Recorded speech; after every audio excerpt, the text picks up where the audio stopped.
I just want to say one thing.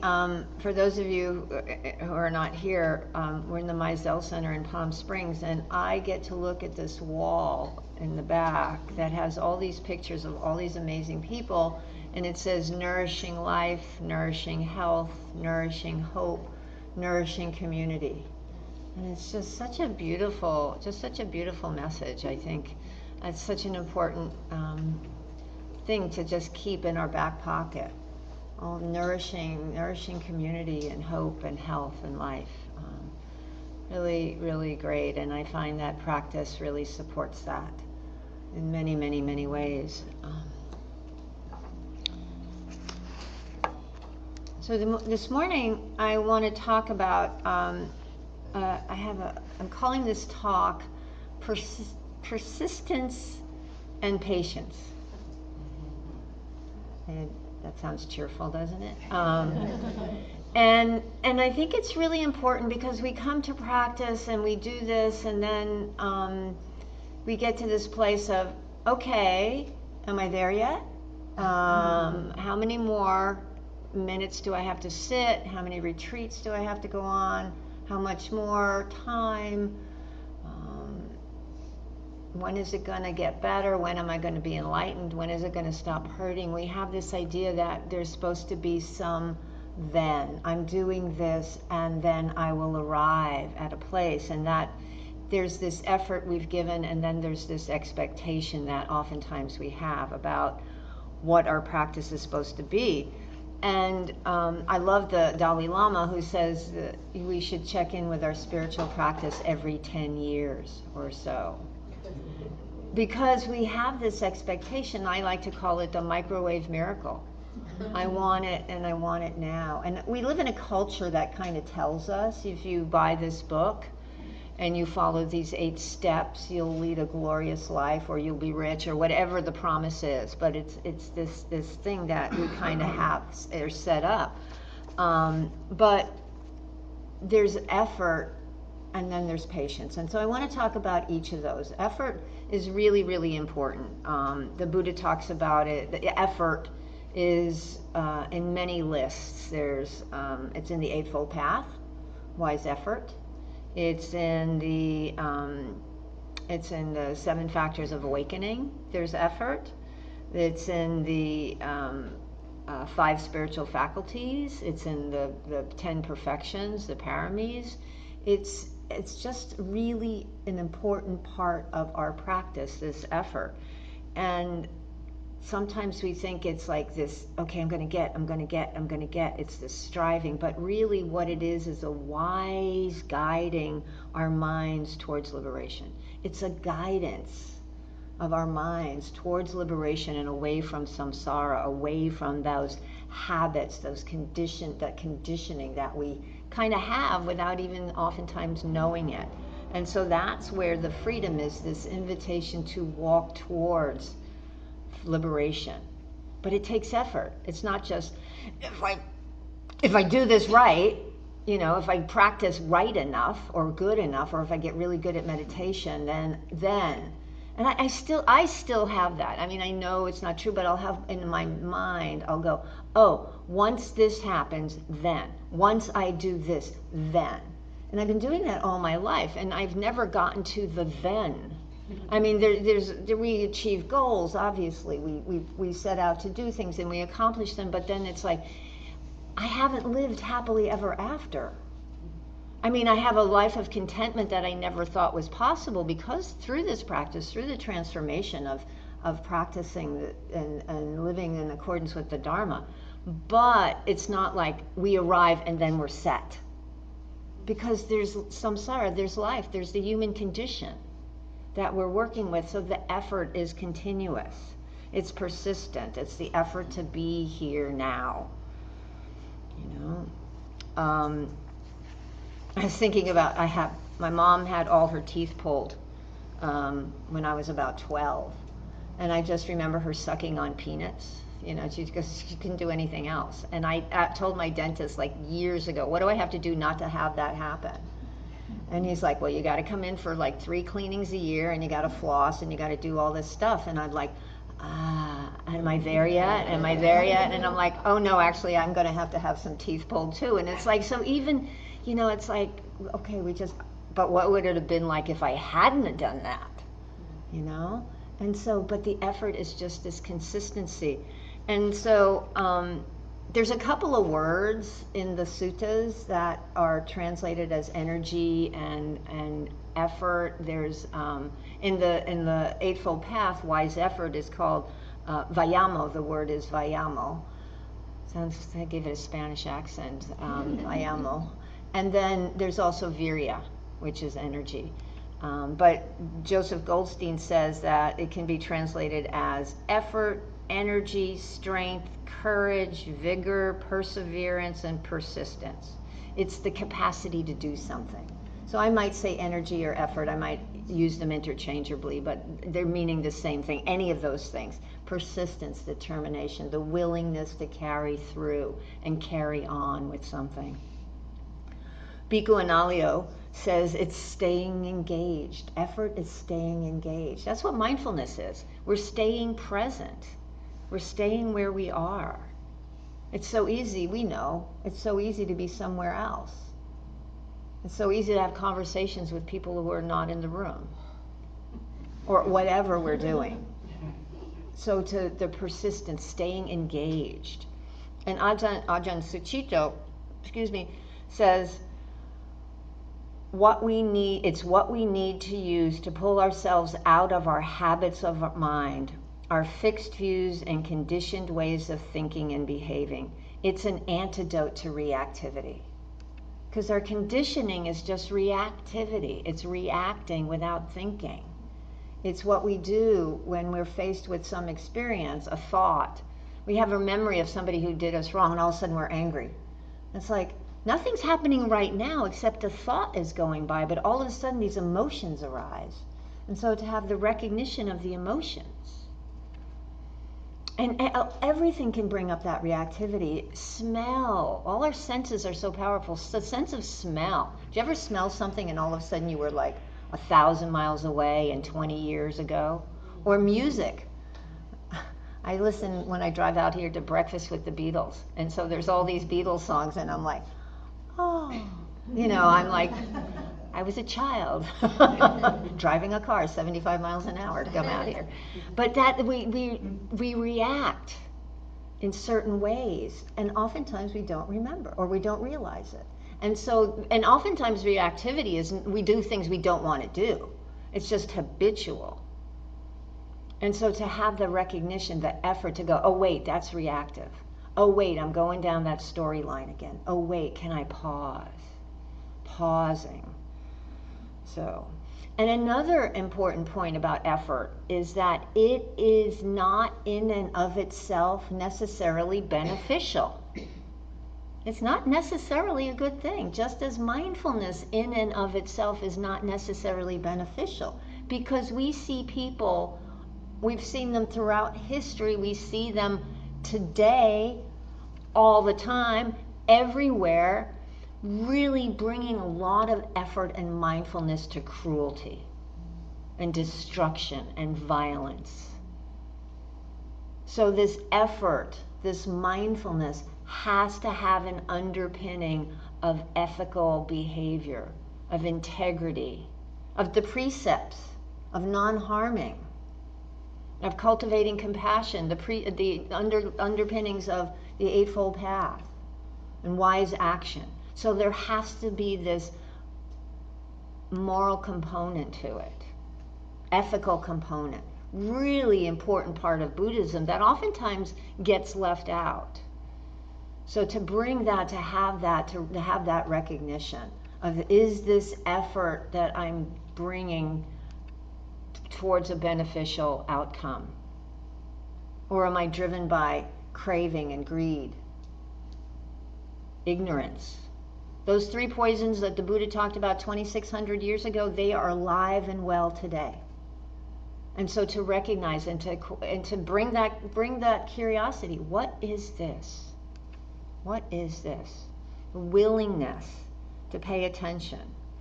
Is what we're doing taking us or others away from suffering or towards suffering? away from dukkha or towards dukkha. Yeah, the Buddha said that everything in life is a consequence of causes and conditions, and the 4 efforts that I'm going to talk about in a second are meant to help us develop the causes and conditions for peace, stability, joy, and openness. With steady effort, one should do what is to be done. That's what we get to do. We get to do what needs to be done. Equanimity, the appropriate response.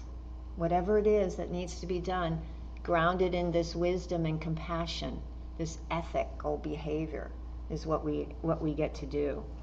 So in the Eightfold Path, the Four Noble Truths, in the Eightfold Path of wise effort, there are 4 efforts. There's always a list, but the Buddha is very systematic. It's awesome. So that create the conditions for this arising of peace and ease. It's not getting everything to change, but it's our relationship with the world that changes because our attitudes have changed, our reactivity has diminished, and we can be present for the world as it is so we can respond more wisely. So the effort is, the first one is to guard, prevent these unwholesome thoughts from arising, watching when you're sitting, like when you, or even walking around, when all of a sudden this thought comes up, or you see someone, or you hear something, or there's a gun store around the corner from my house. I've talked about this ad infinitum. And they park, people going there park all up and down on the block, and they park and they move garbage cans out of the way so they can park and all the things. And when I see people parking and walking by with boxes and things from the gun store, I immediately go, it's this reactivity, and I start thinking about what kind of a person they are, and I'm like, oh, I'm othering them. Instead it's this reactivity, and I've had to use them as my difficult people now in metta practice, because it's like, I don't want to carry that stuff. Oh, and it makes a difference. It really makes a difference when you pay attention and you do the work. So guarding, watching those thoughts that arise, or judging. I can be very judgy in certain situations, like at airports and things. I've talked about that ad infinitum too. It's like, oh, may they all get to their destination safely. How do we shift that? Guarding that. And then abandoning it. Be willing to let go of sometimes those most cherished ideas. We're so used to thinking certain things that it's really hard to let them go, because we feel it's part of who we are. I can't help it, I'm that way. It's, can you practice? Don't, never say never. It's like, we've let go of things we've said could never let go of. So practice, persistence, effort. It may not happen overnight. I'm not even going to say it may not. It's probably not going to happen. I guarantee it won't happen overnight. I don't guarantee it, no. It might, you never know. But be willing to stay the course, because that's what it is staying the course, this persistence. And then developing the qualities that will bring freedom. Recognizing when there's, and this is where the 7 factors of awakening come in. The first one is mindfulness, paying attention. We have to pay attention. And then bringing effort to this paying attention and bringing curiosity. What is this? It's like the invitation in meditation. What is this? Not what I think it is, but what's the actual experience? Maybe what's the emotion underneath the thought? Oh, maybe there's fear. Maybe there's jealousy. Maybe you really be willing to touch into it. Maybe there's joy and excitement. Be willing to really drill down, see what's here. And then maintaining. This is equanimity. Just enough effort to stay the course. Because as I said, we often think we're going to get there and arrive and then it'll just be smooth sailing, but we have to continually adjust. When you're driving, you have to adjust. When you're walking down the block, you have to adjust. I have cats that constantly run between my legs. I have to adjust walking through my house. If I just stay the course, sometimes I might fall over because they knock me over.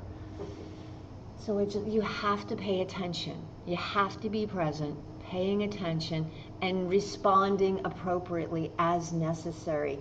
And the appropriate response is grounded in compassion and wisdom. And sometimes we don't want to. Sometimes it's difficult to recognize the conditioning we've been swimming in.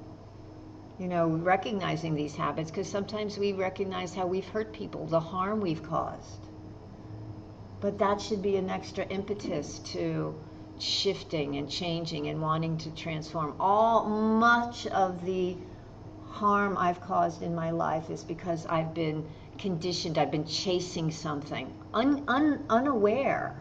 But looking back, in hindsight, we can have 20/20 vision. Oh, I was lost in fear of being on the outside. And so I kind of manipulated my way to the inside, sort of, kind of, whatever we do. And we have to be willing to recognize those chunks of truth about ourselves and go, oh, well, maybe now I don't have to react that way anymore. Because there's a wisdom and insight. This practice is insight practice. We see more clearly. We have an insight into the causes and conditions that have us behaving the way we behave, and instead we respond differently and with wisdom and compassion. And this is where patience comes in, because it doesn't happen overnight. Patience is necessary when there's resistance to what is. This is the patience to stick with it and let go of thinking we're going to arrive. I mean, we might become enlightened. That's the goal. I am not. I've shared my latest tattoo. I'm not dead, so I'm not done. So I keep practicing. And the patience is, and sometimes it's like, oh, when's it going to change? But it's like, okay, that's that craving. That's dissatisfaction with the way it is. That's resistance to this moment. And that brings us back to, okay, what's right here? Patience. We let go of the need for something to happen. And there's a peace with that. Even if this moment sucks, there's an ease that arises with the capacity to be present with life as it is. Doesn't mean we condone, doesn't mean we acquiesce, but we say, okay, right now it's like this. How do I show up in this moment? It doesn't mean we're not afraid. It doesn't mean any of those things. It doesn't mean our emotions are shut down. But we're willing to be present with the 8 worldly winds.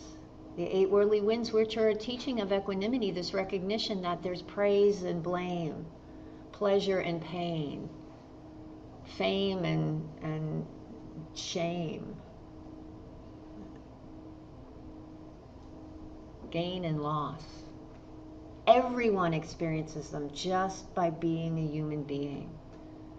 And so to have patience going, right now it's like this. This is what's happening right now. How do I hold it? How do I stay present for it? So we have the practice is patience, this freedom from needing it to be different, because that's unwise. That's where the effort comes in, and these things support each other. There's patience, there's effort, there's patience. You know what it's like when you can be patient and then the next minute you're not patient, or you're in a situation and one day you're like, okay, it's like this, and the next day it's a very similar situation, but you want to punch somebody, and it's like, what changed? Oh, I changed. How am I responding differently today and yesterday? And oftentimes it's because we're caught up and it's like a craving or an aversion or something, and so we turn towards that and say, what's right here? And letting go of judgment. It's just we're just moving through this. We're just shedding our conditioning as we go along. And, it's said that the Buddha lived many lives over many eons before he took birth as Siddhartha Gautama and became enlightened. and the Buddha. And that, I believe, is a metaphor for saying this takes time. It doesn't mean we're going to be reborn 8 million times. It means, it can mean that, but it also can just mean it's going to take time. Patience. Let go of that I should. How many in here think they should be further along than they are? Yeah, and it's like, maybe we can just be where we are. There's no should. It's like, oh, this is where I am right now. This is where I am right now. And one of the other things that I thought about is, this is a lot of talking about our own thing, but we bring this practice to our interactions with the world as well, in whatever capacity we can. And I wrote this a couple of years ago, and so I just wanted to share it. It's like, what energy do I bring to doing the work of changing what is harmful? How do I show up in the world? These are questions I think we can ask ourselves. How do we engage with the task of ending suffering for all beings? And last week in my class, I talked about bodhicitta. I have a regular weekly class that I teach. And I talked about the bodhicitta, which is a Mahayana idea of the awakened mind, and the idea of the bodhisattva, which is the person who foregoes enlightenment, their own liberation, in order to work for the liberation of all beings. And one of the vows, Zen vows, is beings are numberless. I vow to save them. So if you think you want to talk about needing effort and patience for that, this bodhisattva, I'm really partial to the idea of the bodhisattva. And so to recognize that we want to not just end our own suffering, but how do we work to end the suffering that we can have an impact on without burning out? Because it's easy, especially right now, it feels so overwhelming. There's so much to do. How do we do what we can do while also taking care of ourselves? Guarding the sense doors. Thich Nhat Hanh talks about in the 5th precept, which is generally watch what we ingest, drinking and eating, so that it doesn't lead to heedlessness. We also have to watch what we read and what we listen to. Watch what we consume at all levels to take care of ourselves. Guard the sense doors. Finding an equanimous way to move through the world is so, so, so important. We have to bring as much energy to the world as we do to our own practice, in whatever way makes sense for us. It's really important. And it can't be all work, because we have to balance the difficulties with joy. We have to find what brings us joy. I love baseball. I've said that a lot too. And right now there's this thing called the World Baseball Classic going on, and I'm like, woohoo! I'm loving it. And I'm like, okay, I think it's 5 o'clock tonight. I have an appointment with my TV. So that brings me joy. And we sometimes feel guilt about that. But we have to have this balance, this equilibrium, this equanimity, so that we take care of ourselves just as we take care of others. I love this: nourishing life, nourishing health, nourishing hope, nourishing community, ourselves and others. So I hope you all find just enough energy and effort and patience to find your way to liberation and the end of samsara. So thank you so much, my friends, for your practice, for your attention. And I'd love to know if you have any questions or comments or thoughts, either on Zoom or in IRL. Yeah. Thank you. And now we can close with the merit that Ian wrote. And I have, okay. Going forth into this world so in need of light, may I bring all the kindness and wisdom I embody to each being and each situation that I meet. May the power of my practice today strengthen my resolve to be an agent of peace and justice in this world. going forth together into this world so in need of light, may we together bring all the kindness and wisdom we embody to each being and each situation that we meet. May the power of our practice today strengthen our resolve to be agents of peace and justice in this world. We dedicate our practice for the liberation of all beings, the great, the small, the wise, the ignorant, the powerful and the powerless. May all beings be liberated from sorrow and loss, hatred and injustice, scarcity and want, and every form of suffering. May our practice today be a prayer for peace, and may it benefit all beings without exception.